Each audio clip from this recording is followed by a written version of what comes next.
Tapi Lado ini nggak bisa ngomong, mulutnya seakan-akan terkunci. Dia terus diam dan memperhatikan nenek-nenek itu mengikuti alunan irama bunyi-bunyian itu. Klang, klang, blong, blong, plak, plak, blong, blong, plak, plak, blong, blong. Terus seperti itu. Suapan ketiga barulah Lado ini sadar bahwa yang dimakan ini bukan bubur sagu, tapi teletong. Teletong ini adalah kotoran sapi.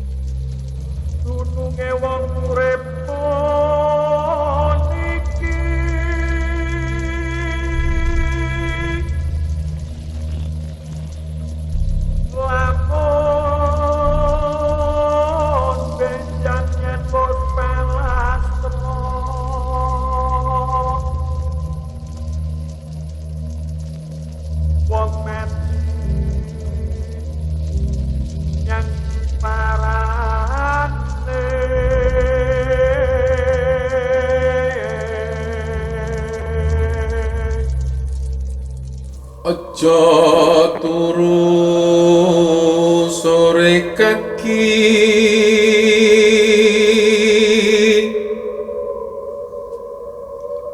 ono dewong lang-lang jagat,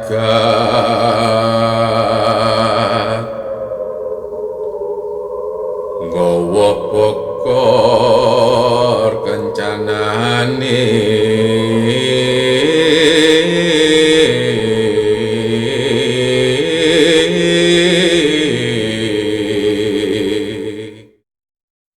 Bismillahirrahmanirrahim. Assalamualaikum warahmatullahi wabarakatuh. Sobat Kembara Sunyi dimanapun berada, pada kesempatan kali ini kami akan bercerita tentang sebuah kisah kiriman yang dikirim oleh sobat kembara yang bernama Lado. Sebelum kita masuk ke ceritanya, untuk teman-teman yang mengklik tayangan ini dan belum subscribe, jangan lupa untuk subscribe lebih dulu agar kami lebih bersemangat lagi dalam membuat konten-konten terbaru di Kembara Sunyi. Dan untuk teman-teman yang telah mendukung kami sejauh ini, kami ucapkan terima kasih banyak. Semoga amal kebaikan teman-teman dibalas kebaikan berlipat oleh Allah Subhanahu wa Ta'ala.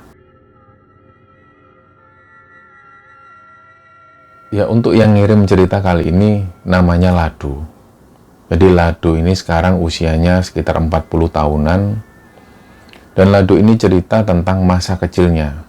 Bahkan cerita ini menceritakan sebelum Lado dilahirkan. Jadi Lado dapat cerita ini dari ibu dan juga neneknya. Nah, ibunya Lado ini namanya Tini. Dan pada waktu itu Tini ini menikah dengan satu orang laki-laki. Dan suaminya Tini ini kerjanya di luar pulau. Dia mengerjakan proyek-proyek bangunan dan pulang hanya 1 tahun sekali menjelang Idul Fitri. Dan kembali ke luar pulau setelah Idul Fitri selesai. Nah, pada waktu itu ketika menjelang Idul Fitri, suaminya ini pulang. Jadi suaminya Tini ini pulang, dan seperti biasa mereka merayakan Idul Fitri di kampungnya. Setelah Idul Fitri, 7 hari setelah itu, suaminya ini pun pamit kembali ke luar pulau mengerjakan proyek bangunan itu. Nah, setelah itu pun Tini ini tinggal bersama ibunya di satu rumah. Dia menjalani kehidupan sehari-hari seperti biasa, sampai satu kejadian, Tini ini tahu bahwa dirinya hamil. Nah, hal itu pun dikabarkan oleh ibunya, dan ibunya pun senang. Nah, seperti kebiasaan orang-orang pada umumnya, bahwa pada waktu itu memang jarang orang yang pergi ke rumah sakit untuk konsultasi kandungan. Bahkan ketika melahirkan pun, mereka lebih sering memakai jasa dukun beranak yang ada di sana. Sampai menginjak usia kandungan 7 bulan, jadi perutnya ini sudah mulai membesar. Pada malam itu seperti biasa, menjelang tidur sekitar jam 8 malam, Tini ini mau nutup pintu rumah. Begitu keluar, di ruang tamu itu Tini ngelihat ada nenek-nenek yang duduk di lantai. Kalau bahasa Jawanya itu ngelempoh. Jadi nenek ini duduk di lantai dan menghadap ke arah pintu.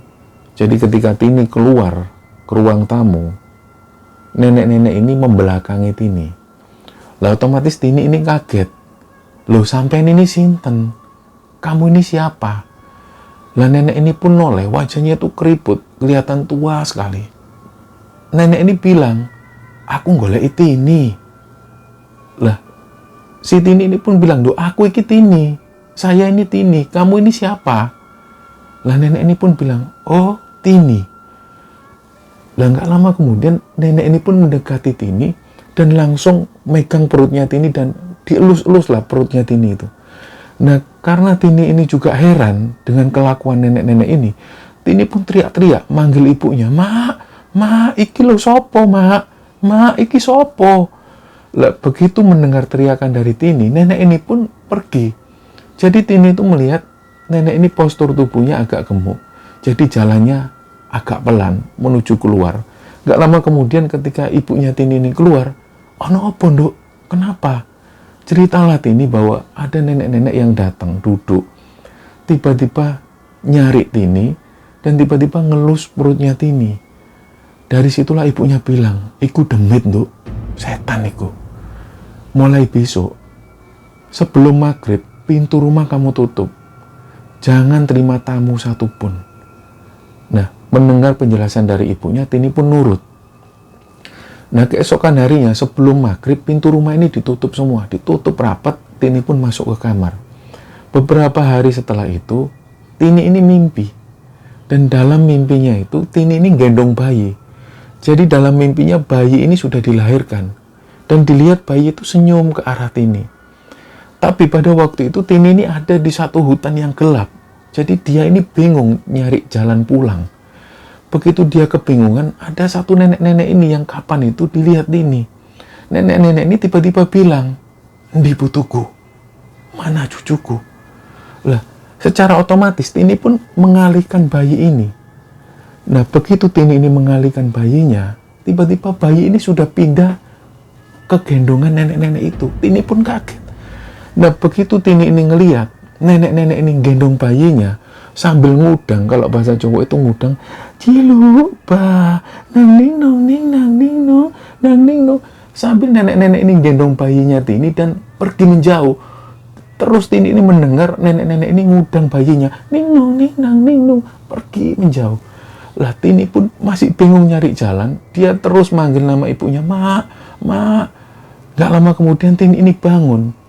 Begitu Tini bangun, langsunglah Tini ini menuju ke kamar ibunya. Dilihat ibunya ini masih tidur. Setelah itu pun Tini langsung masuk ke kamar mandi. Begitu Tini ini mau buang air kecil, dia kaget karena ngelihat perutnya ini sudah kempes. Padahal waktu itu Tini ini usia kandungannya sekitar 7 bulan dan perutnya sudah mulai buncit. Begitu Tini mau kencing dan dilihat perutnya ini kempes, langsunglah dia teriak-teriak, "Mak, bayiku nang di, wetengku kempes, mak, perutku kempes." Nah, ibunya ini datang melihat kondisi Tini kayak gitu. Ibunya itu juga kaget, bingung. Gak lama kemudian ketika mereka duduk di ruang tamu, ibunya ini sempat bilang ke Tini, "Nduk, wes Nduk, jangan teriak-teriak. Nanti orang kampung ini datang ke sini semua. Sudahlah, masalah ini biar ibu yang ngurus, biar emak yang ngurus. Besok sebelum maghrib, kamu jangan keluar rumah. Bahkan jangan keluar dari kamarmu. Mulai nanti ibu ini mau puasa. 3 hari ibu mau puasa biar janinmu ini kembali, biar bayimu ini kembali. Ini pasti kelakuan demit yang satu itu yang pernah datang ke sini." Nah, mendengar penjelasan dari ibunya itu, Tini pun nurut. Keesokan harinya, sebelum maghrib, pintu rumah ini sudah ditutup dan Tini sudah ada di dalam kamar. Nggak berani keluar. Dan pada hari itu, ibunya Tini ini sudah menjalani puasa itu. Keesokan harinya, ibunya tetap menjalani puasa. Dan di hari ketiga, ketika Tini ini bangun di pagi hari, Tini ini sudah melihat perutnya sudah kembali. Nah, langsunglah Tini ini manggil ibunya, "Mak, wetengku wis balik, mak. Perutku sudah kembali, bayiku kembali, mak." Ibunya pun seneng, "Wis, alhamdulillah, Nduk. Sudah, mulai sekarang kamu jaga bayi ini, jaga. Bayimu ini disukai lembut. Udah, kamu jaga betul bayimu ini sampai masa kelahiran. Nah, dijagalah betul. Singkat cerita, bayi ini pun lahir. Bayi ini lahir dan diberi nama Lado. Lado kecil pun dirawat dengan semestinya, dan sampai menginjak usia, waktu itu Lado ini kelas 2 SD, Lado ini ngaji bersama teman-temannya. Nah, posisi masjid ini agak jauh dari rumahnya, sekitar setengah kilometer berjalan. Di situ ada masjid. Jadi aktivitas Lado menjelang maghrib selalu ngaji di tempat itu. Nah, pada waktu itu ketika Lado ini duduk di bangku kelas 2 SD itu, Lado ini ngaji, pergi bersama teman-temannya menuju ke masjid, dan di tengah-tengah ngaji ini cuaca itu buruk dan mulailah hujan deras. Hujan ini begitu deras sekali, dan pada waktu itu santri-santri yang ngaji di sana ini mulai panik karena mereka nggak bawa payung dan otomatis mereka harus nunggu orang tuanya jemput. Setelah proses ngaji ini selesai, suasana hujan ini mulai reda, tapi masih gerimis. Mulai satu persatu orang tua dari santri ini jemput. Dan pada waktu itu, ustadz atau guru ngajinya Lado ini ngelihat ada nenek-nenek yang datang. Tiba-tiba nenek ini nyari, Lado pundi, badhe kula jak wangsul. Jadi nenek ini tanya, Lado mana, mau saya ajak pulang. Lah ustadz ini karena nggak tahu neneknya Lado ini yang mana, ustadz ini pun manggil Lado, "Do, kamu sudah dijemput nenekmu, sana pulang." "Oh nggih ustadz." Waktu itu si ustadz ini juga ngerasa aneh dengan nenek-nenek ini, karena nenek ini nggak bawa payung dan posisinya bajunya itu masih kering, padahal suasana di luar ini masih hujan. Tapi waktu itu karena ustadz ini nggak curiga sama sekali, dan ustadz ini ngelihat Lado ini digendong belakang oleh nenek tersebut dan diajaklah pulang. Begitu keluar dari gerbang, ustadz ini pun nggak ngelihat lagi posisi nenek-nenek itu. Nah, ternyata waktu itu Lado ini dijemput oleh sosok nenek-nenek yang dia nggak tahu itu siapa. Jadi kesaksian Lado waktu itu, begitu digendong oleh nenek-nenek ini, begitu keluar dari gerbang, Lado ini ngelihat neneknya ini datang. Lah, waktu neneknya ini datang, neneknya pun langsung teriak, "Weh, dono arekiku, turunkan anak itu." Nah, yang nenek yang gendong Lado ini pun nurunkan Lado dan pergi. Waktu itulah neneknya Lado yang asli ini langsung merangkul Lado dan dibawa pulang. Nah, begitu sampai rumah, neneknya ini bilang ke Lado, "Kamu ngerti, Do, itu tadi siapa yang gendong kamu?" "Nggak tahu, Nek." "Ya iku Wewe Gombel. Wewe Gombel iku sing seneng kowe. Wewe Gombel ini yang suka sama kamu. Dari kamu belum dilahirkan, masih kamu dalam kandungan itu, Wewe Gombel ini sudah sering datang ke rumah. Dia pengen jadikan kamu ini cucunya." Nah, singkat cerita, Lado pun menjalani kehidupannya seperti biasa, sampai kemudian Lado ini duduk di bangku kelas 6 SD.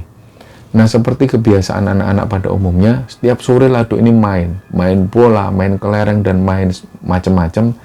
Nah, di hari Sabtu, biasanya setiap 2 minggu sekali, di hari Sabtu itu ada pertunjukan seperti jaran kepang, yang jaraknya itu sekitar 3 kilo perjalanan. Nah, Lado dan teman-teman ini senang nonton pertunjukan jaran kepang itu. Mereka ini jalan, menyusuri gang-gang sempit menuju ke tempat itu. Jadi kalau dia harus naik sepeda, dia harus muter. Tapi ketika jalan kaki, mereka bisa istilahnya bobol gang-gang sempit dan langsung bisa mempersingkat jalan menuju ke tempat itu. Pada waktu itu, Lado ini izin ke neneknya dan juga ke ibunya. Waktu itu neneknya sempat bilang, "Do, nanti sebelum surup, kamu harus sudah pulang loh ya. Kalau kamu nggak mau digondol Wewe Gombel, kamu pulang sebelum maghrib." "Yo mbah." Akhirnya Lado pun pergi bersama 2 orang temannya. Jadi 3 orang ini jalan. Mereka menyusuri gang-gang sempit dan masih melewati perkebunan-perkebunan kecil. Ada kebonan lah, kalau orang bilang ada tanah kosong yang ditumbuhi pohon-pohon pisang dan juga ada pohon-pohon besar di sana. Lado itu cerita bahwa masih ada pohon gayam yang besar di satu tanah luas. Satu tanah ini punyanya Haji Mustafa. Haji Mustafa ini pengusaha becak. Jadi dia punya banyak sekali becak yang dititipkan di sana, ditaruh di sana dan disewakan pada orang-orang. Pada masa-masa itu memang becak masih disewakan pada orang-orang yang ingin narik becak. Nah, ketika melewati pekarangan tanah Haji Mustafa itu, si anak-anak ini selalu takut karena suasananya ada pohon gayam dengan ukuran yang sangat besar dan ada pepohonan pisang di sana. Jadi lokasi ini benar-benar menurut mereka itu angker. Jadi begitu mereka melewati lokasi itu, ayo siapa yang paling akhir nanti di gondol wewe gombel. Jadi bercandanya seperti itu. Nah, ketika sampai di lokasi, mereka menikmati pertunjukan itu, Jaran Kepang. Jadi Lado ini sangat senang sekali menonton pertunjukan Jaran Kepang. Sampai akhirnya ketika pertunjukan Jaran Kepang ini selesai, di sana ini banyak orang jualan. Ada orang yang jualan makanan-makanan kecil. Nah, waktu itu 3 orang ini termasuk Lado tertarik menuju ke orang jualan jangkrik. Karena pada waktu itu banyak sekali anak-anak ini yang senang adu jangkrik. Mereka beli jangkrik untuk diadu. Nah, mereka pun menghampiri bapak-bapak yang jual jangkrik itu, mereka milih jangkrik. Jadi saking sibuknya mereka itu milih jangkrik yang menurut mereka paling jago untuk nantinya diadu. Nah, saking asiknya, Lado ini pun sadar, ini sudah surup. Waktu-waktu menjelang maghrib. Jadi Lado sempat bilang ke teman-temannya, "Hei Rek, ayo mulai, ayo pulang, ini sudah mau maghrib. Aku takut nanti pulang menjelang maghrib." Lah, 2 temannya ini masih asik milih jangkrik. Udah lah, bentar lagi ini loh. Ini ada yang besar, jadi dipilih lagi. Jadi mereka masih sibuk milih jangkrik. Dan sampai kemudian 2 temannya ini bilang, "Ya wis kamu pulang dulu aja sana. Kita masih milih jangkrik ini." Nah, karena Lado ini takut dan ingat pesan dari neneknya, Lado pun pulang sendirian. Jadi suasana ini sudah mulai menjelang maghrib, dan kebiasaan di sana ketika menjelang maghrib orang-orang ini sudah masuk rumah dan suasana jalan ini sudah mulai sepi. Orang-orang kembali keluar rumah ketika adzan maghrib dikumandangkan. Barulah orang-orang ini keluar rumah, ada yang pergi ke masjid dan lain sebagainya. Jadi ketika surup menjelang maghrib, suasana kampung ini sepi. Dan Lado pun jalan sendirian melewati gang-gang sempit itu. Sampailah Lado ini melihat pekarangan Haji Mustafa. Jadi dia ngelihat pohon gayam begitu besar. Dan di sana dilihat becak ini sudah diparkir dengan rapi. Lado itu melihat banyak sekali tumbuhan-tumbuhan pisang di sana. Dan gak lama kemudian Lado ini kan karena sudah lapar sekali, dia pengen pulang. Tapi Lado takut ngelewati pekarangan Haji Mustafa itu. Dia rencana mau cari jalan lain. Akhirnya Lado pun mundur cari jalan lain. Nah, begitu mencari jalan lain ini, Lado itu mulai tersesat. Dia mulai bingung. Wah, ini jalannya nggak ini. Ya sudahlah, wis. Dia memberanikan diri untuk lewat di depan pekarangan Haji Mustafa tadi. Nah, ketika sampai di sana, ada nenek-nenek yang keluar dari pekarangan Haji Mustafa. Nah, nenek-nenek ini postur tubuhnya agak gemuk. Dia manggil Lado, mrene ayo maam dhisik. Nah, jadi nenek-nenek ini manggil Lado, sini makan dulu. Nah, karena Lado ini perutnya sudah mulai keroncongan, dia lapar. Dihampirilah nenek-nenek itu tanpa berpikir yang macam-macam. Ketika dihampiri, Lado ini bisa melihat sosok nenek-nenek ini wajahnya keriput sekali. Digandenglah tangan Lado itu menuju ke satu rumah. Jadi Lado ini masuk ke pekarangan Haji Mustafa, dilihat ada satu rumah gubuk kecil di situ. Awalnya Lado ini sempat berpikir, perasaan di sini ini nggak ada rumah, tapi kok tiba-tiba ada rumah. Nah, karena Lado ini sudah lapar dan mengabaikan hal-hal semacam itu, Lado pun masuk ke rumah itu dan nenek ini menyuguhkan makanan. Ini loh bubur sagu kesukaanmu. Lah, Lado ini memang makanan favoritnya adalah bubur sagu. Dimakanlah dengan lahap. Jadi bubur sagu ini yang dilumuri santan dimakan dengan lahap. Di suapan pertama, Lado ini merasa bubur sagu ini kok rasanya nggak seperti yang dibikin oleh nenek. Tapi karena Lado lapar, dimakan lagi. Suapan kedua, Lado merasa, wah ini kok nggak kayak buatan nenek, kok lebih enak buatan nenek. Tapi karena sekali lagi Lado ini lapar, dimakanlah lagi. suapan ketiga barulah Lado ini sadar bahwa yang dimakan ini bukan bubur sagu, tapi teletong. Teletong ini adalah kotoran sapi. Dan pada saat itulah Lado ini nggak bisa muntah.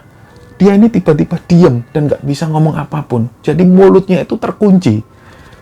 Dan pada saat itu juga, ketika Lado ini memandangi wajah nenek-nenek itu, nenek-nenek ini senyum ke arah Lado. Kayak benar-benar nenek itu puas ketika Lado ini makan makanan yang dihidangkan oleh nenek itu. Nah, Lado ini nggak bisa ngomong, mulutnya itu seakan terkunci, dan dia itu diam. Dia noleh, kayak nangis dalam hatinya itu, dia sudah mulai nangis. Nah, nggak lama kemudian, Lado ini dengar ada seperti suara bunyi-bunyian. Plak, plak, dong, plak, plak, dong, plak, plak, dong. Bunyi-bunyian yang didengar oleh Lado ini semakin lama semakin kencang. Plak, plak, lang, dong, plak, plak, lang, dong. Nah, pada saat itu, Lado ngelihat nenek-nenek ini tiba-tiba berjoget, mendengar alunan bunyi-bunyian itu. Dan jogetnya itu semakin kencang. Lado itu ngelihat ini nenek ngapain. Tapi Lado ini nggak bisa ngomong, mulutnya seakan-akan terkunci. Dia terus diam dan memperhatikan nenek-nenek itu mengikuti alunan irama bunyi-bunyian itu. Klang, plak, dong, blong, plak, plak, dong, blong, plak, plak, dong, blong. Terus seperti itu. Nah, sampai bunyi-bunyian ini berhenti, nggak lama kemudian, nenek-nenek ini mondar-mandir kayak orang bingung. Lado itu terus memperhatikan. Setelah itu, ada orang di luar. Kula nuwun. Ternyata ada sosok bapak-bapak. Beliau ini pakai peci, pakai kemeja, dan pakai celana. Begitu masuk, Lado ini semakin ingat, loh, ini kan Pak Sabar. Pak Sabar ini biasa yang menjadi imam di masjid yang tempat Lado ngaji itu. Tapi waktu itu Pak Sabar ini sempat ngelirik ke arah Lado, tapi seolah nggak memperhatikan Lado. Jadi Pak Sabar ini kemudian bilang ke nenek-nenek ini, "Mbah, aku ini goleki arek ilang. Saya ini mau nyari anak yang hilang." Lah, nenek ini pun kayak marah. Gak ono arek ilang. Gak ada anak hilang di sini. Wes kono mulai. Dah sana pulang. Nah, kembali lagi Pak Sabar itu sempat ngelihat ke arah Lado. Sempat ngelihat tapi Pak Sabar itu diam. Dan Pak Sabar itu pamit. "Nggih pun, Mbah. Saya pamit dulu kalau gitu. Monggo. Ya kono mulai. Ya sana pulang." Jadi nenek-nenek ini kayak marah dengan kedatangan sosok Pak Sabar ini. Dan gak lama kemudian, Lado ini dengar ada alunan-alunan musik itu seperti benda yang dipukul. Plak, plak, blong, blong, plak, plak. Dan kembali lagi nenek ini joget mengikuti alunan nada itu tadi. Plak, plak, blong, blong, plak, plak, blong, blong. Sambil matanya melotot kanan kiri. Plak, plak, blong, blong, plak, plak, blong, blong. Nah, setelah itu musik ini pun berhenti. Dan gak lama setelah itu nenek ini pun masuk ke dalam, gak tahu kemana. Tiba-tiba ada suara Pak Sabar lagi. Dari luar itu suara Pak Sabar ini meneriakkan namanya Lado.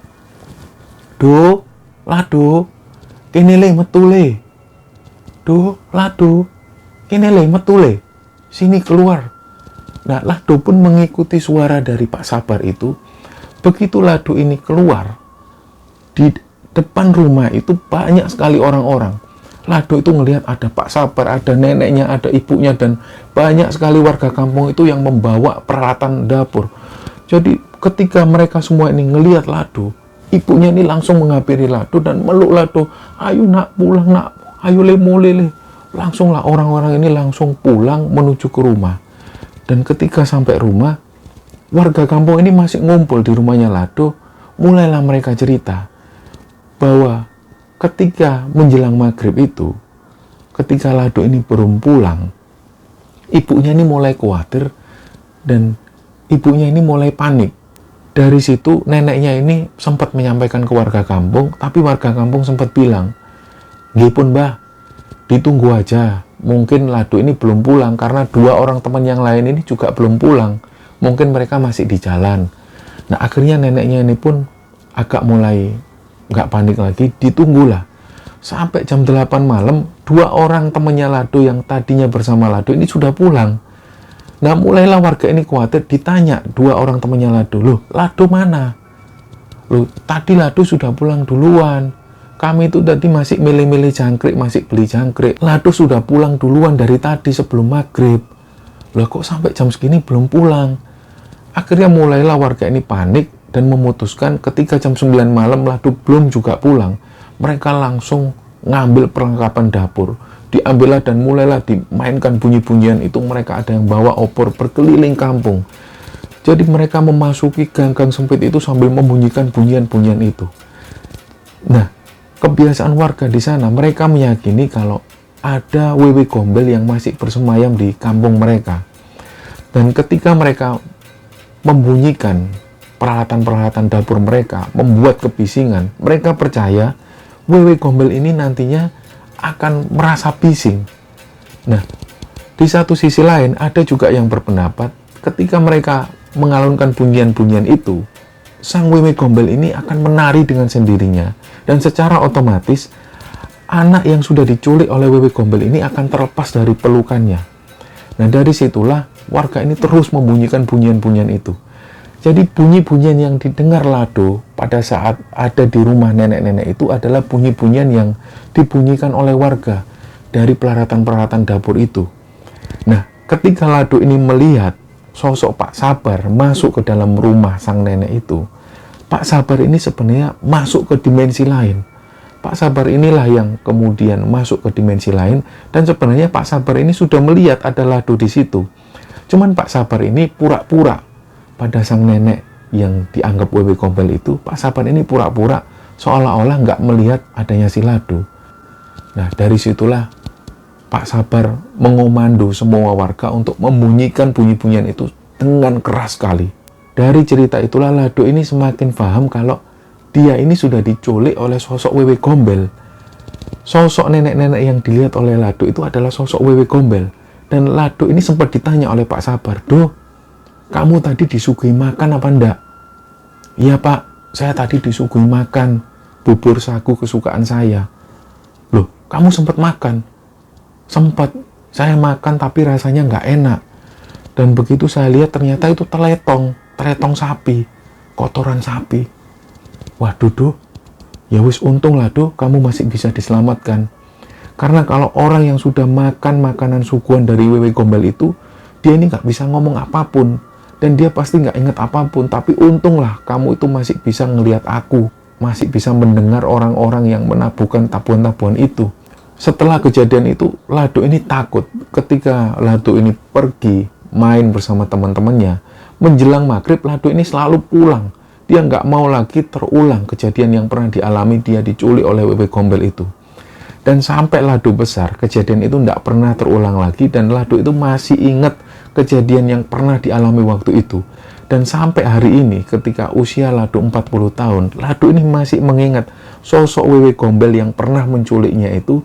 Bahkan makanan yang disuguhkan itu, Lado itu masih ingat bahwa yang disuguhkan ini adalah teletong sapi atau kotoran sapi. Lado masih ingat. Dan ketika menulis email ini, Lado itu berulang kali dia muntah karena mengingat kejadian itu. Kisah inilah yang dibagikan oleh Lado, dan kisah ini pernah terjadi di sekitaran tahun 80-an di pinggiran kota Surabaya. Nah, semoga kisah ini bisa diambil hikmah dan bisa diambil pelajaran oleh teman-teman semua. Mohon maaf kalau ada salah-salah kata.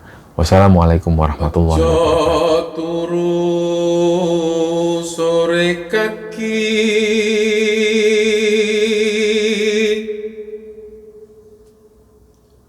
ana dewa